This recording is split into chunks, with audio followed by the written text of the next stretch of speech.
Buenas tardes a todos los asistentes. Muchas gracias por acompañarnos en esta presentación, en este formato no presencial en el que ya estamos acostumbrados. Esta es una presentación de proyecto final de la carrera de Ingeniería Civil.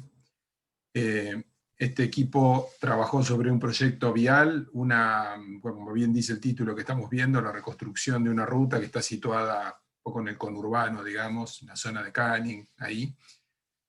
Bajo la coordinación del ingeniero Bernardino Capra, que nos acompaña. Creo que trabajaron de una manera muy bien coordinada, generaron un muy buen producto, digamos, guiados por Bernardino, pero fundamentalmente también poniendo el trabajo propio, que es la modalidad en la que siempre se desarrolla. Lo que vamos a ver ahora es nada más que una síntesis de todo el trabajo, pero una síntesis muy bien preparada, bien presentada y que realmente vamos a disfrutar. Así que comiencen. Bueno, bienvenidos a todos. Antes de comenzar, queríamos agradecerles a cada uno de ustedes por conectarse y acompañarnos del otro lado. Nosotros somos el grupo 133 de Proyecto Final de Carrera de Ingeniería Civil en la Universidad Nacional de La Plata. El equipo de trabajo se encuentra conformado por Capdevila Facundo, quien les habla, Duca María Florencia, García Ripoli Ignacio, Lisiaga Pablo Andrés, Pernas Andrés Alejandro y Pucheta María Catalina. A lo largo del primer semestre del corriente año llevamos a cabo el desarrollo de un proyecto, el cual fue coordinado por el ingeniero Capra Bernardino, y como coordinador general nos acompañó el ingeniero Vicio Francisco. Dicho proyecto se trata de la reconstrucción de la ruta provincial número 16, particularmente en el tramo comprendido entre la ruta provincial número 58 y la avenida Hipólito Yrigoyen. A su vez, a lo largo del desarrollo del proyecto, también nos acompañaron distintos especialistas de la rama de Ingeniería Civil, a quienes queremos mencionar y agradecer. En el área vial fuimos asesorados por nuestro coordinador, el ingeniero Capra Bernardino. En tránsito, por la ingeniera Ruiz María Dolores. En hidráulica, por el ingeniero Bianchi Guillermo. En el área de estructuras, fuimos asesorados por nuestro coordinador general, Vicio Francisco. Y en el área de gestión ambiental, fuimos asesorados por el ingeniero Ciponeri Marcos y por la magíster Guerrero Borges Verónica. En esta pantalla se puede observar la línea de desarrollo que se seguirá en esta tarde. Cuenta con 12 temas, los cuales serán desarrollados en profundidad a lo largo de la presentación. Ahora sí, dando inicio al desarrollo del proyecto propiamente dicho, comenzaré con una introducción al mismo. En este apartado, los temas a desarrollar serán la ubicación geográfica y justificación del proyecto y una recopilación de antecedentes. La ubicación geográfica. Tal como les mencionaba, el proyecto se trata de la ruta provincial número 16. Es una ruta que se encuentra en el noreste de la provincia de Buenos Aires y cuenta con una longitud de 49 kilómetros. Haciendo un zoom más grande en lo que es nuestro proyecto, el mismo se encuentra en el área metropolitana de la provincia de Buenos Aires, en los partidos comprendidos entre Almirante Brown, Esteban Echeverría y Presidente Perón. En la imagen que se muestra a la derecha en pantalla se puede observar en color rojo el tramo en estudio, el cual cuenta con una longitud de 13 kilómetros y 760 metros aproximadamente. Y como les mencionaba anteriormente, se encuentra delimitado por la ruta provincial número 58, que se observa a la izquierda abajo en la imagen, y por la avenida Hipólito Yrigoyen, que se observa a la derecha superior en la imagen. Justificación del proyecto. En este apartado les intentaré comentar cuáles fueron las causas que hicieron que sea necesario realizar el proyecto. Nosotros contamos con 3. Una, que son las fisuraciones, que son aberturas que tienen gran longitud, pero pequeño ancho. A su vez, encontramos abollamientos, que son hundimientos que se producen en la trayectoria que recorren las ruedas de los vehículos. Y por último, encontramos la presencia de baches, que son hundimientos o desprendimientos de la calzada, de la parte superficial de la calzada. A su vez, hicimos una recopilación de antecedentes. En este apartado lo que queríamos encontrar eran aquellas características que a nuestro entender fueran importantes y nos condicionaran el libre desarrollo del proyecto, como por ejemplo la libre elección de la traza. Si hago un resumen, puedo nombrar 4 características importantes. Una de ellas es la tipificación por zonas, en donde detectamos 3 zonas: una urbana, una semiurbana y una rural. Por otro lado, se recolectó datos de la población, como la cantidad de habitantes y los empleos de las mismas. Y por último, se hizo un relevamiento de las obstrucciones, las curvas y la traza existente. Pasando al segundo tema de esta tarde, les comentaré sobre el análisis de suelos. Los temas a desarrollar serán el estudio geológico y la identificación y estudio de yacimientos. En un análisis de suelo nosotros teníamos 2 objetivos. Por un lado, queríamos conocer cómo era la característica del suelo en el cual se iba a desarrollar e íbamos a implantar nuestro proyecto, ya que podía ser que la capacidad portante de esos suelos sea insuficiente, lo que iba a ser un problema. A su vez, quisimos y necesitamos estudiar los yacimientos, es decir, necesitamos traer suelo de otro lado para la construcción de nuestros terraplenes. Comenzando con lo que es el estudio geológico, es decir, el estudio del suelo de la traza, propongo dividirlo en 4 partes: una obtención de muestras, un análisis en laboratorio, una clasificación HRB y un perfil edafológico. Comenzando con las muestras, lo que hacíamos y se hizo fue ir al lugar donde se desarrolla el proyecto, extraer muestras de suelo para luego poder analizarlas en el laboratorio. Para extraer estas muestras generalmente se utiliza lo que es un barreno de mano, conocido como pala vizcachera. Las profundidades se toma el máximo valor entre 1,5 metros y la línea de fondo de préstamo, y la distancia entre perforaciones es aproximadamente 500 metros en la dirección que se muestra en la imagen. Una vez que teníamos las muestras, las mismas son llevadas al laboratorio con 2 objetivos principales: obtener las constantes físicas, que son el límite líquido, el límite plástico y como consecuencia de ambos el índice de plasticidad, y por otro lado conocer las características granulométricas. Esto se hace a través del tamizado. Como les decía, las constantes físicas tenemos el límite líquido, que es el contenido de humedad que hay entre el estado líquido y plástico de un suelo. Y el límite plástico es el contenido de humedad que tiene un suelo entre el estado plástico y sólido del mismo. Si hacemos la diferencia entre el límite líquido y el límite plástico, obteníamos lo que es el índice de plasticidad, el cual era un parámetro importante.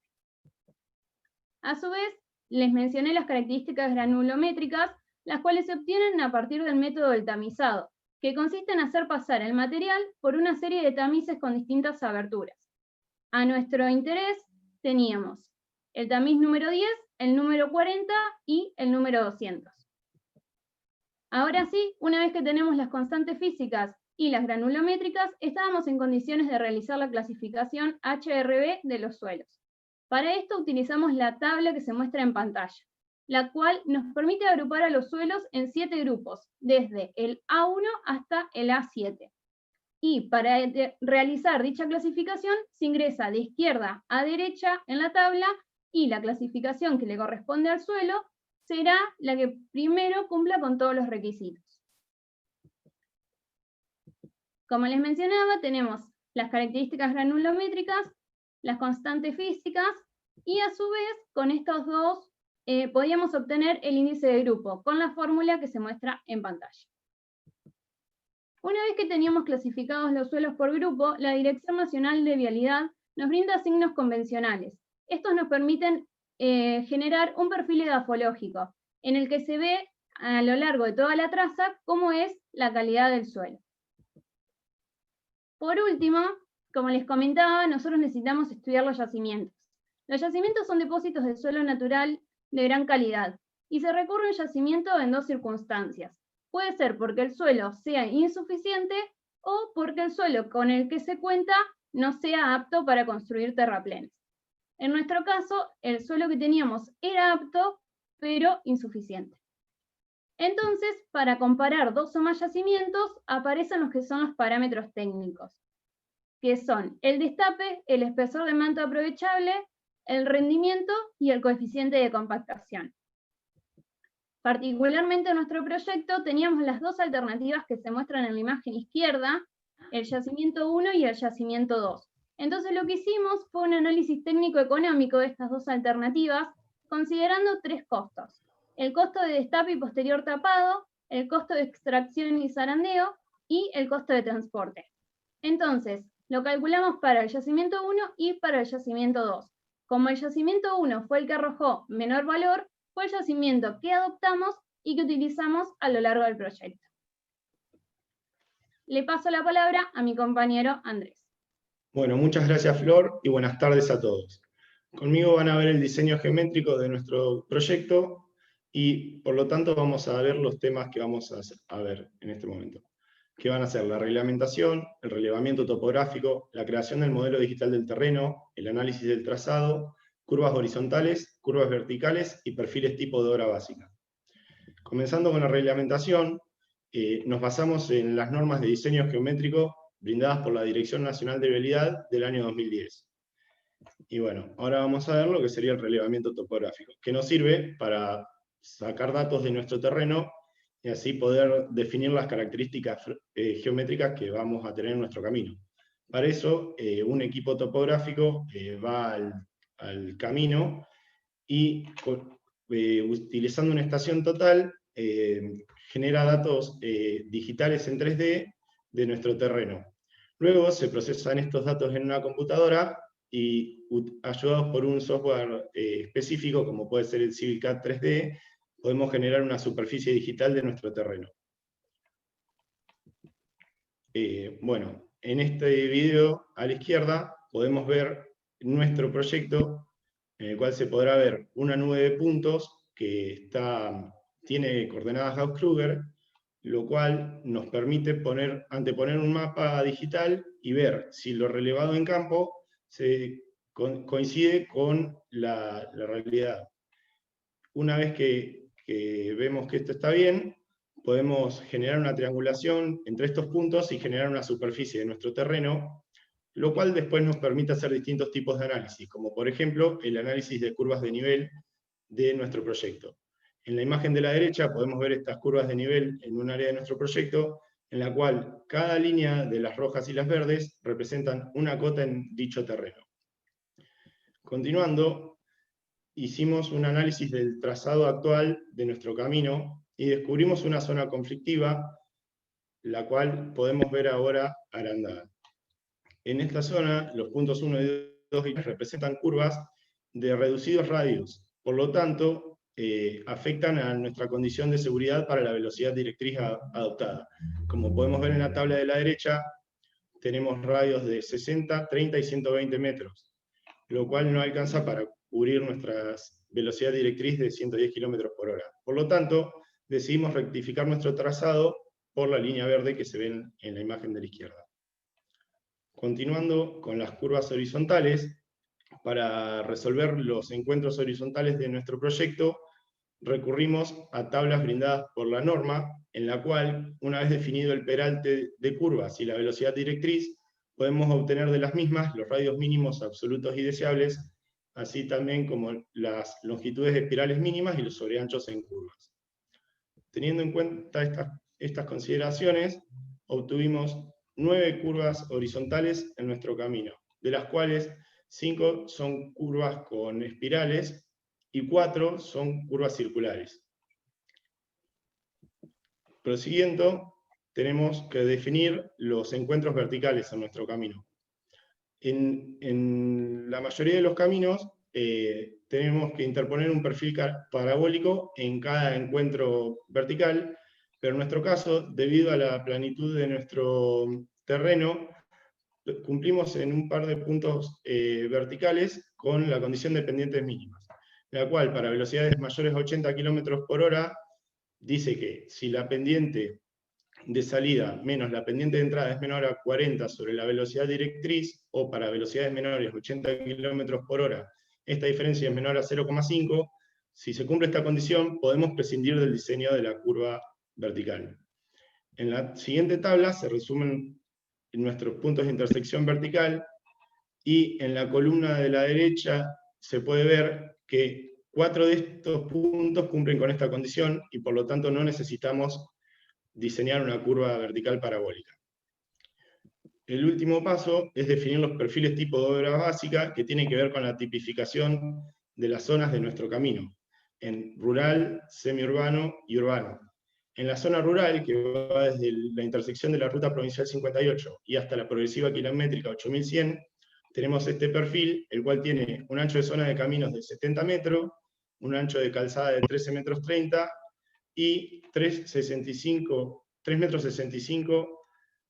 metros de carril en cada sentido, con una banquina de 3 metros, siendo 2,50 metros con pavimento flexible y 50 centímetros de banquina vegetada.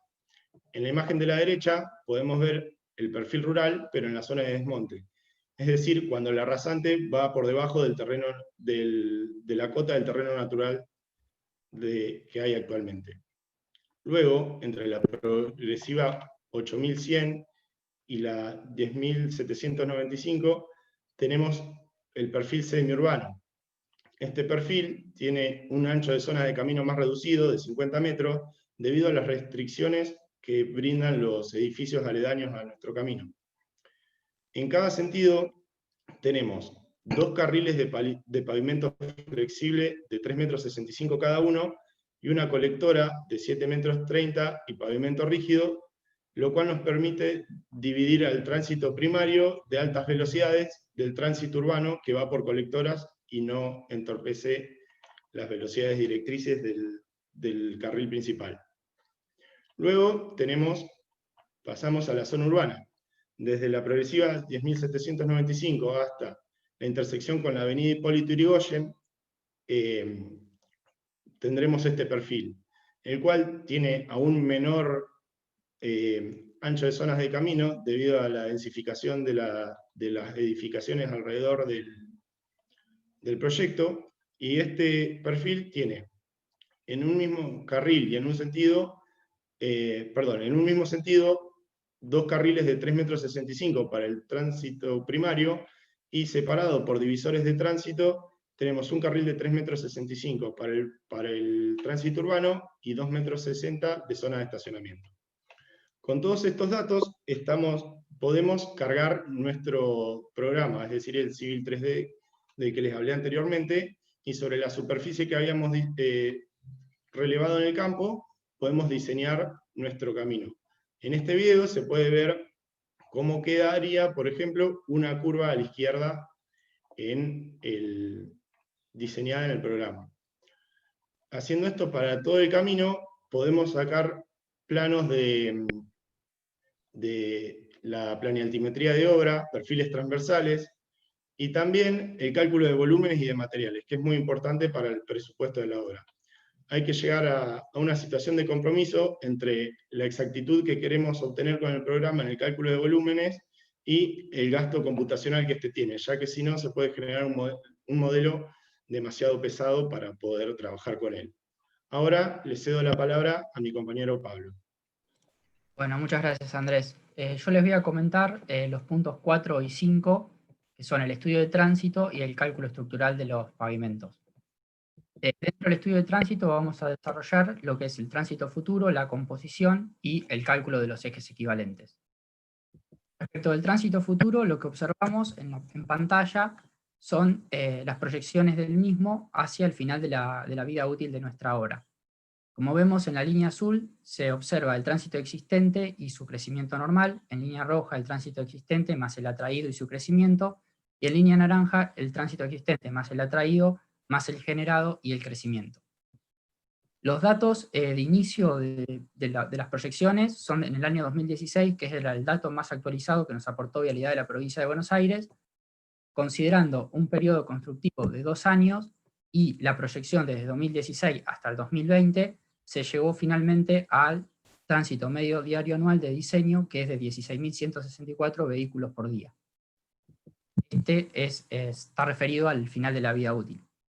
Dentro de ese tránsito tenemos una composición que también nos la aportó Vialidad de la Provincia de Buenos Aires, y es el 89% está compuesto por autos y camionetas, y el 11% por camiones y buses.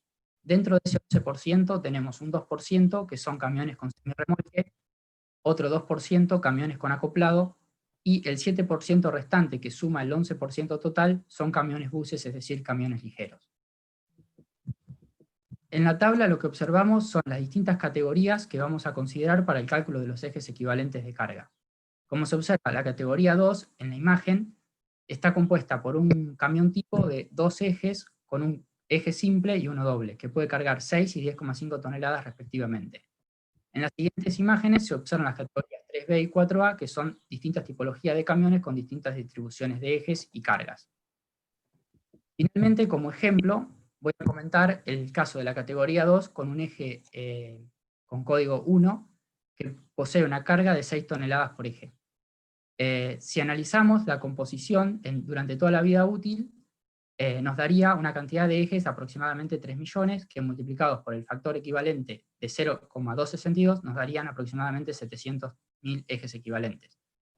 Estos, hay que comentar acá que el factor equivalente depende del número estructural del pavimento, por lo tanto es un proceso iterativo que deberá satisfacerse.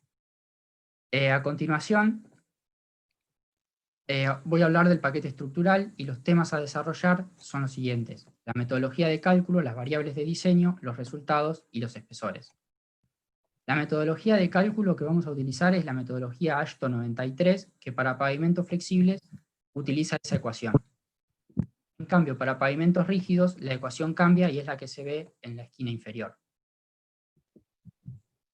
Vamos a comentar ahora las variables de diseño que pueden suponerse similares en las dos ecuaciones. Son la serviciabilidad inicial, la final, el desvío estándar, la confiabilidad y el módulo resiliente de la subrasante. La serviciabilidad inicial es función del pavimento y considera las irregularidades superficiales. Para pavimento flexible vamos a tomar un valor de 4,2 y para el pavimento rígido 4,5. En cambio, la serviciabilidad final considera el deterioro del pavimento y la presencia de baches. Para pavimento flexible tomamos un valor de 2 y para el pavimento rígido 2,5. La desviación estándar considera la dispersión de los elementos que componen la estructura, y para los pavimentos flexibles se toma un valor de 0,49, mientras que para los rígidos 0,39. Respecto de la confiabilidad, es un valor que depende de la importancia de nuestra carretera en la red de carreteras. Por tratarse, en nuestro caso, de arteria principal, tomaremos un valor del 80%. Finalmente, tenemos el módulo resiliente, que este dato fue aportado también por Vialidad de la Provincia de Buenos Aires, dado que ellos habían realizado un análisis de flectómetro justo en el tramo que nosotros estábamos analizando. El módulo resiliente aportado por Vialidad fue de 5.552 PSI. Los resultados obtenidos fueron número estructural igual a 5,4 y aproximadamente 22 millones de ejes equivalentes. Como dije anteriormente, la cantidad de ejes se obtuvieron mediante el proceso iterativo que considera la composición del tránsito y también el número estructural. La respuesta a ese número estructural la observamos en la tabla, donde en la imagen inferior vemos que calculamos 3 números estructurales más, que son parciales, es decir, los necesarios para cubrir o proteger la capa inferior a la que estamos analizando. Por ejemplo, para la capa asfáltica necesitamos un número estructural de 3,08, que multiplicándolo por el coeficiente de aporte nos daría un espesor de 18,12 centímetros. Finalmente adoptamos 20 centímetros y en verde vemos los espesores adoptados para las capas restantes. Es decir, base y subbase con 20 centímetros. Respecto de la capa de asfalto, los primeros 6 centímetros que constituyen la carpeta de rodamiento van a estar constituidos por asfalto modificado. Los 14 restantes por asfalto convencional. La base estabilizada, la base va a estar realizada con un estabilizado granular con valor soporte 80 y va a ser de 20 centímetros, y la subbase también con un estabilizado granular, pero con valor soporte 40 y va a tener un espesor de 20 centímetros. Ahora lo que comentaremos es respecto del cálculo del pavimento rígido, que en nuestro caso es la colectora. En este caso lo que hacemos es proponer una estructura y verificarla calculando el número de ejes equivalentes que nos va a resistir esa estructura y comparándola con una cantidad de vehículos que podemos esperar en la colectora. Primero vamos a mencionar las variables y dentro de ellas tenemos la serviciabilidad inicial, la final, el desvío estándar, la confiabilidad, el módulo resiliente combinado, el módulo de elasticidad del hormigón y el espesor de hormigón. El espesor a verificar consta de 20 centímetros de hormigón con resistencia especificada de 32 megapascales, que tiene un módulo de elasticidad de 3.883.208 psi. La base consta de 15 centímetros de base suelo-cemento, y el módulo resiliente de la subrasante, como dije anteriormente, es de 5.552 psi. Los resultados finalmente obtenidos fueron aproximadamente 240 millones de ejes equivalentes, que en una vida útil de 30 años son aproximadamente 8 millones de ejes equivalentes por año. Considerando un vehículo tipo con 6 ejes equivalentes, constituyen 3.656 vehículos por día, que es un número demasiado elevado para el lugar en el que estamos considerando el proyecto. Bueno, continúa con el desarrollo mi compañero Facundo. Bueno, primero que nada, buenas tardes a todos. Yo a continuación les voy a hablar acerca de la intersección de la ruta provincial número 16 con la ruta provincial número 58, donde los temas a desarrollar son la elección del tipo de intersección y el diseño de la misma. Para entrar en tema, una intersección es un área de uso compartido donde dos o más caminos se encuentran o se cruzan. Además, debemos tener en cuenta que existen dos tipos de intersecciones, que pueden ser a nivel, es decir, con regla fija de prioridad, con señalización de prioridad como seda o pase, o semaforización, que no es tan eficiente en zonas rurales.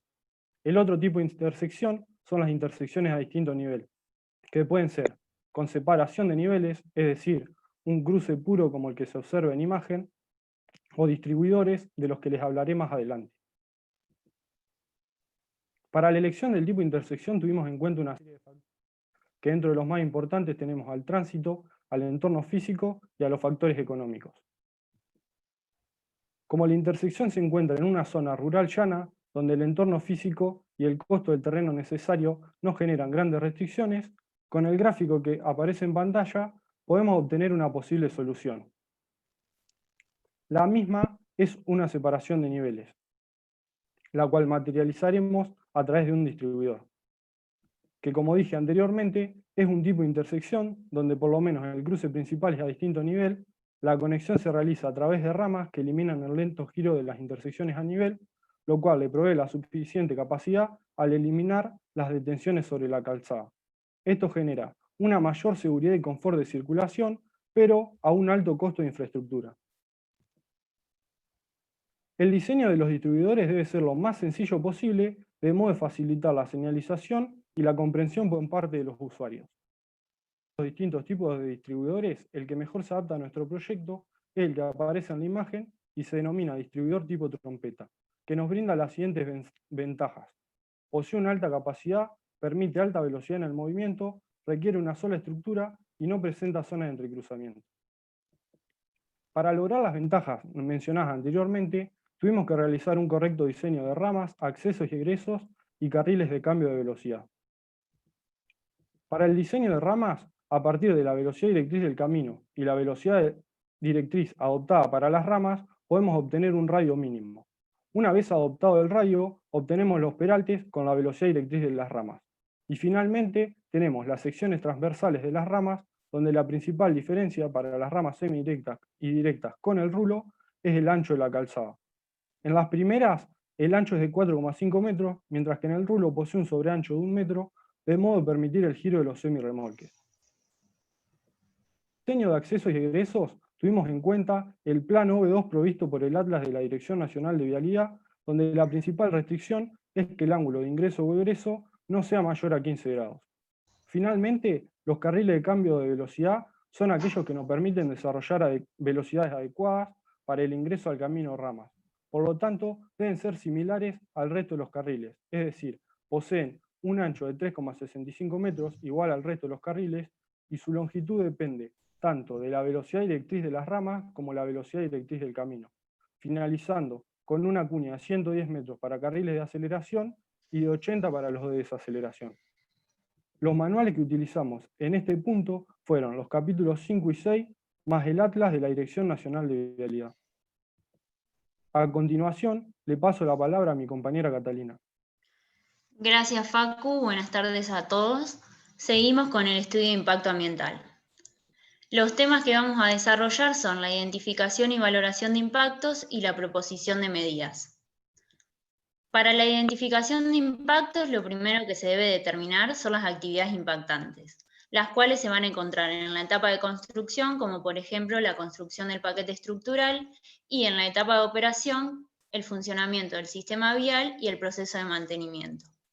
Por otro lado, también se deben identificar los factores del medio impactados, los cuales se van a encontrar en el medio físico como el aire, el agua, los suelos, el medio biótico como la vegetación y los animales, y el medio antrópico, que es todo lo relacionado con las personas, como el transporte, el paisaje, los usos del suelo, las actividades económicas, etc.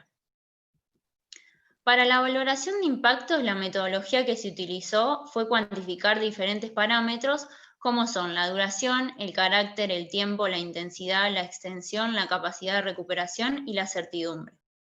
Luego de valorar individualmente cada parámetro, se confecciona una matriz de calidad ambiental. Esta matriz contiene las actividades impactantes en las filas y los factores del medio impactados en las columnas.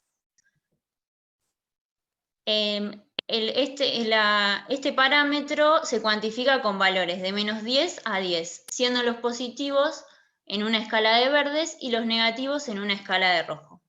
Como se puede observar, en la etapa de construcción se concentra la mayor cantidad de impactos negativos. Esto se debe a que las actividades relacionadas con la construcción de las obras van a alterar de manera negativa tanto al medio físico, biótico como al antrópico. En la etapa de operación se concentran impactos tanto positivos como negativos. Los positivos se deben a que la intrusión de una vía va a provocar que las personas que circulen sobre ella sientan mayor seguridad y confort. Y los negativos se deben a que, por ejemplo, el aumento del tránsito va a provocar que se generen ruidos y emisiones gaseosas no deseadas. Para contrarrestar estos impactos negativos, se proponen medidas de mitigación, reparación y compensación. Algunas de ellas son el control de vehículos, equipos y maquinarias, el control de emisiones gaseosas, material particulado, ruido y vibraciones, el control de residuos peligrosos y el control correcto de fluentes líquidos. Estas medidas en conjunto constituyen lo que se llama el plan de manejo ambiental, que debe acompañar el desarrollo del proyecto para lograr un uso sostenible de los recursos naturales y la protección del medio ambiente. Ahora le paso mi palabra a mi compañero Nacho. Muchas gracias, Cata. Hola, buenas tardes a todos. En esta oportunidad vamos a desarrollar lo que fue el estudio hidrológico e hidráulico. Para ello lo que hicimos fue resumir el análisis en 4 puntos que vamos a tratar. Análisis de la zona, estudio de cuencas, la aplicación del método racional generalizado y los resultados que obtuvimos de la moderación. Para el análisis de la zona recurrimos al Google Earth Pro, que lo que nos permitió era, primero, ubicar a nuestro camino y luego reconocer qué zonas eran rurales, qué zonas eran urbanas, dónde había barrios cerrados, que esto iba a modificar nuestros coeficientes de correntía. También recurrimos a las cartas del Instituto Geográfico Nacional, las cuales nos iba a permitir conocer las curvas de nivel que nos iban a servir para el trazado de cuencas. También recurrimos a la Secretaría de Infraestructura Política Hídrica, con la cual obtuvimos la siguiente información. Identificamos que nuestro camino era dividido a partir de la progresiva kilométrica número 6 por 2 cuencas. Al sur de dicha progresiva, por la cuenca del río San Borombón, y al norte, por la cuenca Matanza-Riachuelo. También reconocimos que había un curso de agua muy importante, como es la del Arroyo del Rey.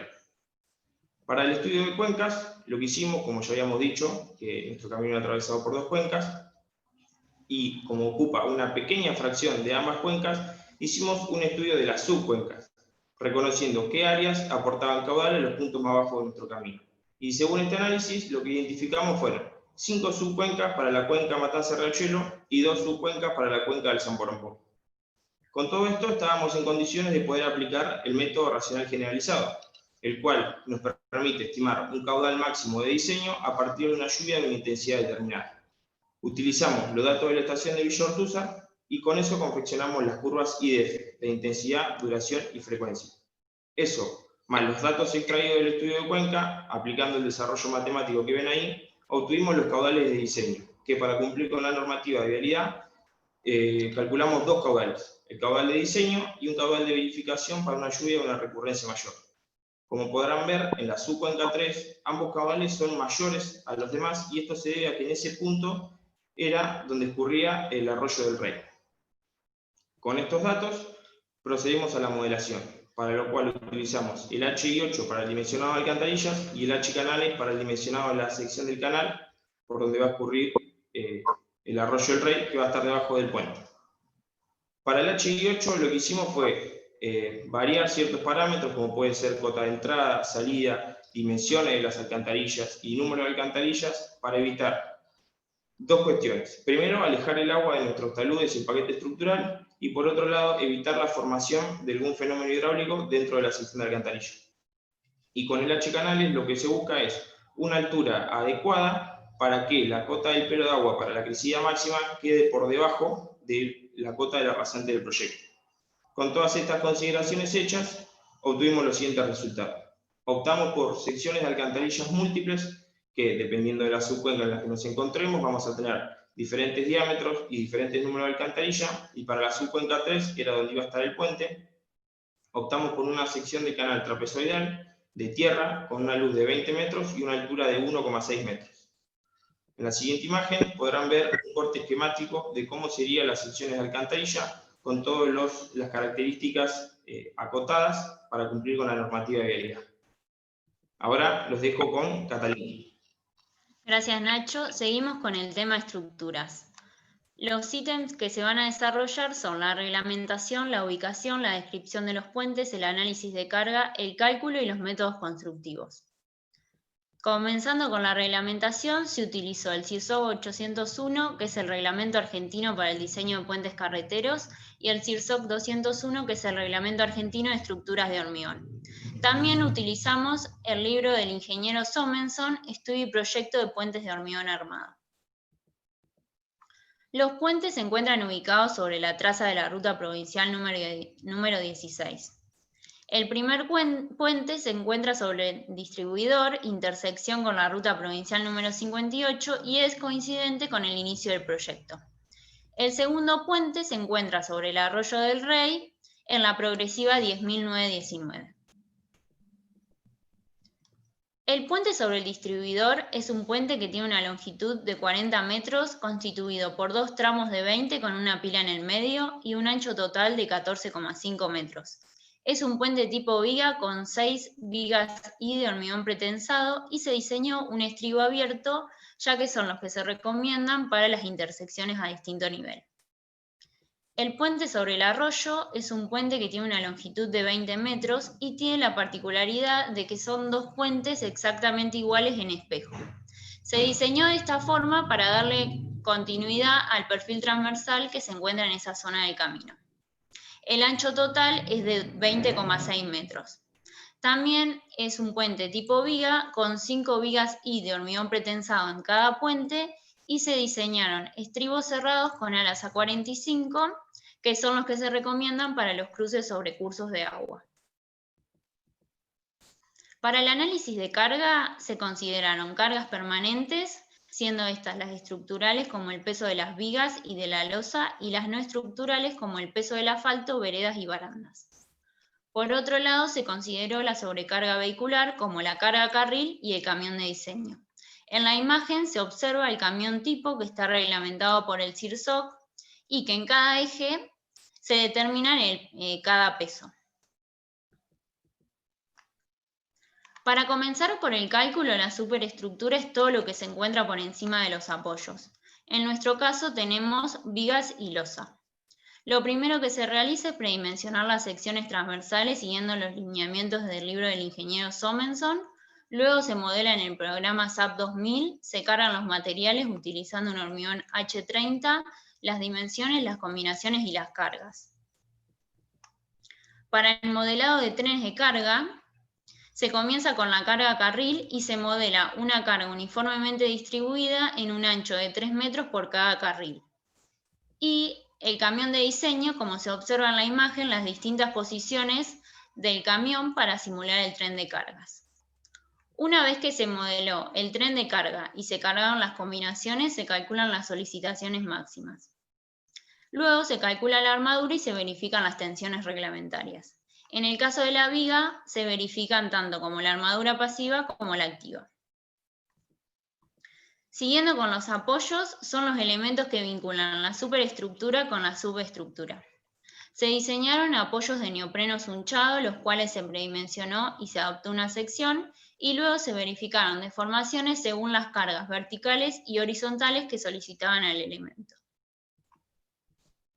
La subestructura es todo lo que se encuentra por debajo de los apoyos. En nuestro caso, las fundaciones están constituidas por un cabezal de pilotes y 4 pilotes de gran diámetro. Lo primero que se realizó fue calcular los momentos en el cabezal de pilotes, luego se modeló en el SAP 2000, luego se determinó la carga en cada pilote y se calculó la armadura necesaria. Este proceso es un proceso iterativo, ya que si no verifica con las tensiones admisibles, lo que se hace es o aumentar el diámetro de los pilotes o aumentar la cota de fundación. Siguiendo con los métodos constructivos, para realizar la excavación de las fundaciones se utiliza un dispositivo de corte, luego se coloca la armadura y luego se hormigona. Los estribos son los extremos del puente, que vinculan la estructura con el terraplén de acceso al mismo. Lo primero que se realiza es colocar el encofrado, luego se coloca la armadura y luego se hormigona. Los apoyos van colocados sobre los estribos y sobre las pilas. Lo primero que se debe construir, como se observa en la imagen, es un cabezal de cemento en el que por encima se va a colocar el apoyo de neopreno sunchado.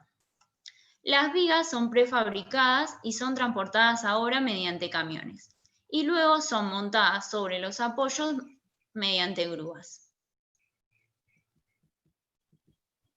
La losa debe estar apoyada sobre las vigas. Para lograr esto se utiliza un encofrado que se denomina encofrado perdido, ya que cuando se hormigona queda embebido dentro del hormigón. También se utilizan conectores de corte sobre las vigas para lograr la transferencia de cargas entre losa y viga. Y para finalizar, una vez que la losa ya se encuentra en condiciones de ser transitada, se realizan las terminaciones como son la carpeta asfáltica, la señalización y las defensas. Ahora le doy mi palabra a mi compañero Facu. Muchas gracias, Cata. A continuación les voy a hablar sobre el señalamiento utilizado en el proyecto. Los temas a desarrollar son el señalamiento horizontal, vertical, transitorio y planteo de desvíos. El señalamiento horizontal son aquellas demarcaciones aplicadas sobre la calzada y tienen como objetivo guiar al tránsito, regular la circulación y advertir determinadas circunstancias. Se clasifican en normales y especiales. Dentro de las normales tendremos aquellas longitudinales que son paralelas al eje de la calzada, como la doble línea amarilla en la imagen, las transversales, que son perpendiculares al eje de la calzada, como la línea de frenado o las sendas peatonales, y dentro de las especiales tenemos símbolos, leyendas y otras demarcaciones, como por ejemplo las flechas que indican el sentido de la circulación. Además se caracterizan de acuerdo a sus colores o formas. El blanco es utilizado en señales longitudinales, transversales y algunas especiales, mientras que el amarillo es utilizado en señales longitudinales, donde está prohibido el adelantamiento, y en algunas señales especiales. Además, dentro de las formas tenemos simple línea continua, que indica aquellas zonas donde no se puede circular sobre ella o donde está prohibido el adelantamiento. La doble línea continua, que refuerza la condición anterior, y la línea discontinua en las zonas donde sí se permite el adelantamiento, mientras que la doble línea mixta combina las opciones anteriores. El señalamiento vertical son aquellas señales que colocaremos al costado de la calzada o elevados sobre la misma, pórticos, ménsulas o columnas, y tienen como objetivo transmitir órdenes, advertencias, indicaciones u orientaciones al tránsito. Se caracterizan por ser uniformes en su diseño, posición y aplicación, de modo que sea comprendida por todos los usuarios de la vía. Además deben ser reflectantes para que sean vistas durante todo momento del día y bajo cualquier condición climática. Además, según su color tienen diferentes significados. Por ejemplo, aquellas blancas con borde rojo, indica que se trata de señales de prohibición, de restricción o de prioridad a las que le debemos prestar principal atención. Las señales amarillas indican que se trata de señales de prevención adelantada, mientras que las verdes o azules indican que se tratan de señales de información o de orientación. Por último, tenemos las señales de color naranja, que indican que se trata de una zona de obra, como veremos a continuación. Para que el camino siga operando a medida que avanzamos con la obra, resulta necesario el planteo de desvíos. Y estos desvíos deben ir obligatoriamente acompañados por las señales transitorias de color naranja, que serán retiradas una vez finalizada la obra. Además, se deben colocar conos, tambores, vallas, barandas, etcétera, que sirven como canalizadores de tránsito. Por último, en caso de conducción bajo conducción nocturna, se deberán colocar señales luminosas. Todas estas señales serán retiradas una vez finalizada la obra. En pantalla podemos observar algunos de los desvíos planteados en nuestro proyecto. Por ejemplo, en la zona urbana, y algo similar ocurre en la zona rural, el desvío se realiza a media calzada por vez, es decir, que el tránsito de ambos sentidos circula por el carril y la banquina descendente, generando un área de trabajo en la zona ascendente, para luego invertir los roles. En la zona semiurbana, en cambio, nuestro proyecto incluye el planteo de colectoras. Por lo tanto, una vez finalizadas las mismas, el tránsito podrá desviarse por las mismas, generando el área de trabajo en la calzada principal. Por último, para la construcción de alcantarillas, los desvíos se materializarán a través de caminos auxiliares de asfalto temporario que serán retirados una vez finalizada la obra. A continuación, le paso la palabra a mi compañero Nacho. Bueno, Facu, muchas gracias. En esta oportunidad vamos a hablar de lo que fue el plan de trabajo. Un plan de trabajo consiste en agrupar todas las tareas que vamos a desarrollar, asignándole un tiempo a cada una, dependiendo del rendimiento que tengan los equipos para el desarrollo de las mismas. Y a su vez, consta de un calendario particular que se arma, donde se tienen en cuenta jornadas y días laborables. Para esto nosotros resumimos el análisis en dos temas: análisis de ítems y plazo de obra. Para el análisis de ítems resumimos todas las tareas en 5 fases. La fase de preparación, que conlleva todo lo que es armado del obrador; fase suelo, que es excavaciones y trabajo en el yacimiento; fase estructural, que es la construcción del pavimento rígido, flexible, puentes y rotonda. La fase de terminación es todo lo relacionado a señalamiento horizontal, vertical, el recubrimiento de los taludes con suelo seleccionado, y en la fase de limpieza es el desarme del obrador y la entrega de la obra. Teniendo todo esto en cuenta, nosotros introducimos las tareas en un diagrama de Gantt, que lo que nos permite es obtener la ruta crítica, es decir, aquella ruta que, si se ve alterada, modificaría el plazo de la obra, el cual en nuestro proyecto está estipulado en 640 días. Como podrán ver en el siguiente gráfico de torta, se ve que la fase de suelos y la fase estructural son las que más tiempo llevan, y son las tareas que no se pueden ver afectadas si no se afectaría el plazo de nuestra obra. Y ahora, para finalizar, vamos a hablar de lo que fue el análisis económico, donde hacemos un cómputo, un análisis de precio y una presupuestación. El cómputo consiste en obtener la cantidad total de la tarea a desarrollar en la unidad de medida correspondiente. Vamos a desarrollar el ejemplo de lo que fue una base estabilizadora anular, la cual se analiza progresiva a progresiva, ya que al tener perfiles urbanos y rurales, se modifica su ancho y su espesor.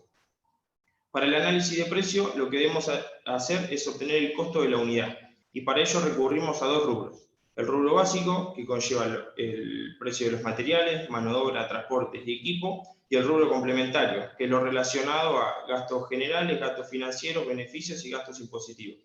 Como pueden ver, ese sería el precio que se obtiene de hacer 1 metro cúbico de base estabilizadora anular.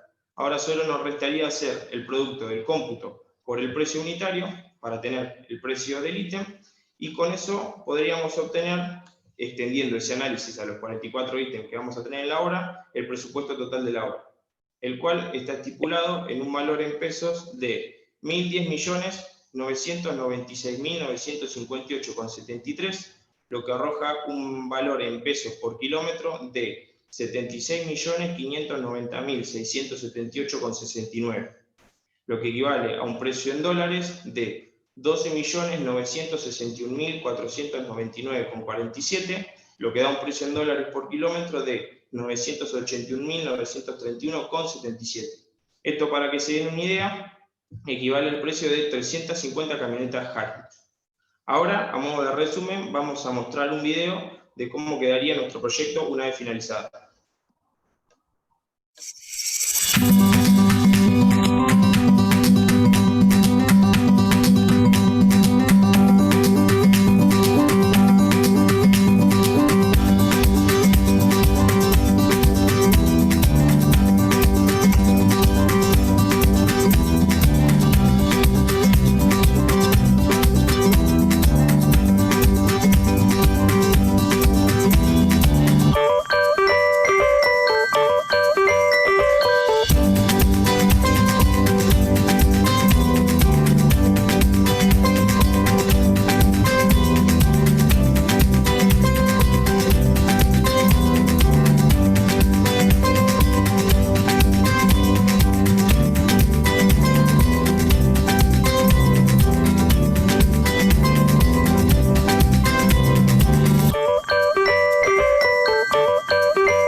Bueno, muy bien, eso fue todo, nuestro proyecto. Muchas gracias a todos los que se tomaron un ratito de su día para venir a escucharnos.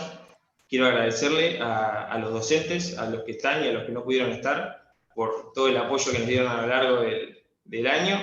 Felicitar al equipo por el trabajo y principalmente a Flor y a Cata, que se están recibiendo de ingenieras en este momento, así que felicitaciones, chicas, más que merecido. Gracias. Felicitaciones, Gracias. excelente trabajo y una excelente presentación. Felicitaciones a las nuevas ingenieras. Ahora, por favor, todo el mundo habilite los micrófonos y un fuerte aplauso para las nuevas colegas y para todo el equipo. Gracias.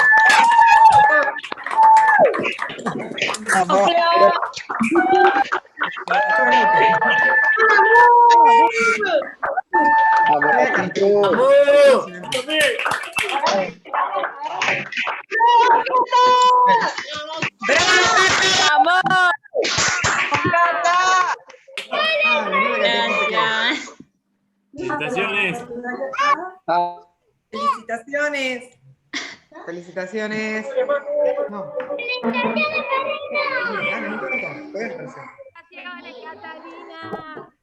Felicitaciones, ingeniera Catalina. Grande Cata.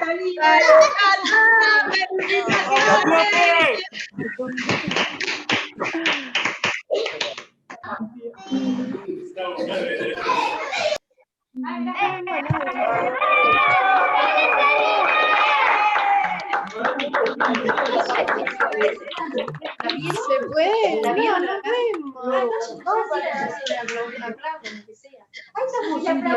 Nosotros nos vemos.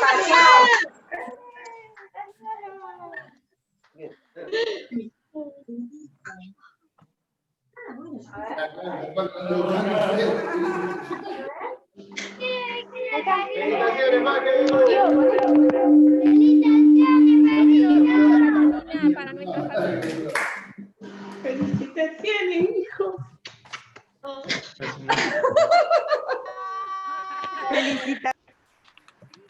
Felicitaciones. Esta es Marcela. Debe ser.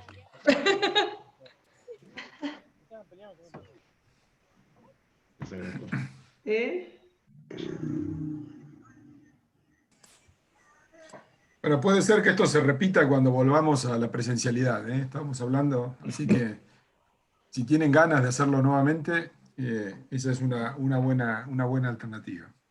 No sé qué dice el equipo. Sí, cómo no. Sí, Ya veremos cuándo se puede y lo volvemos a hacer. Ojalá. Ahí va a ser con menos presión, más tranquilo. Ah, bueno, a ver, para aclararle a todas, sobre todo a los familiares, estos proyectos finales ya están aprobados al momento de la presentación. Nosotros tenemos un sistema de evaluación continua con el ingeniero Capra, digamos, en conjunto. Así que lo que hace esta presentación es redondear la nota, que en este caso la va a subir claramente porque estuvo muy bien. Así que no hay presión, no es que hay una evaluación ni nada, sino que fue así durante todo el semestre.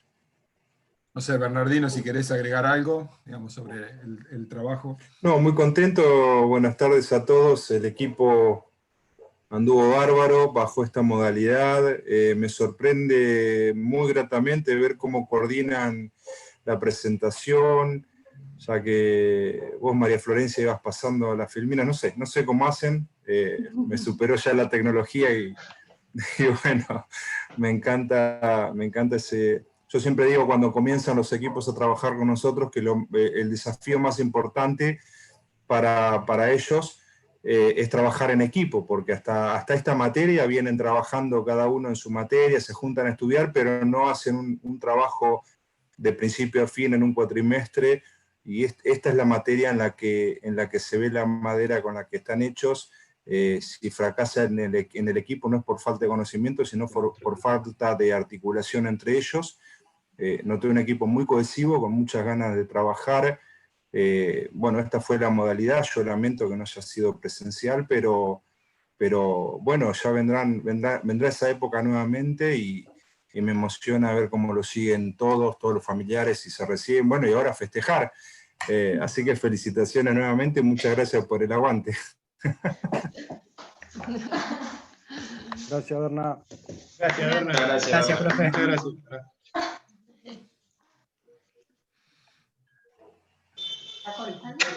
No, espera que todavía no. Bueno, para que, como esto después queda grabado y se puede ver, digamos, alguien que no haya podido asistir, para cerrar les propongo un fuerte abrazo para que se vaya bien arriba, si les parece. ¿Está bien? O salvo que quieran decir alguna otra cosa. No sé si las nuevas profesionales quieren hacer algún comentario. Creo que sería importante. Por mi parte, quiero agradecer. Nada, no mucho más, pero gracias. Yo, muchas gracias a todos los que estuvieron presentes. Y nada, eso.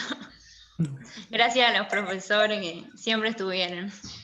Sí, y gracias al equipo también, que nada, fue re lindo compartirlo con ustedes y nada, fueron todos momentos lindos, así que nada, eso me llevo lo mejor, con Berna también y Francisco, gracias por estar siempre ahí, y bueno, y a todos los profesores de la carrera que aunque no parezca, no son solo de la carrera, sino que nos siguen ayudando afuera a dar nuestros primeros pasos, así que mil gracias a todos y les llevo la mejor experiencia. Bien. Muy bien. Bueno, un aplauso bien fuerte para cerrar entonces la presentación. Muchas gracias por estar aquí. Felicitaciones una vez más.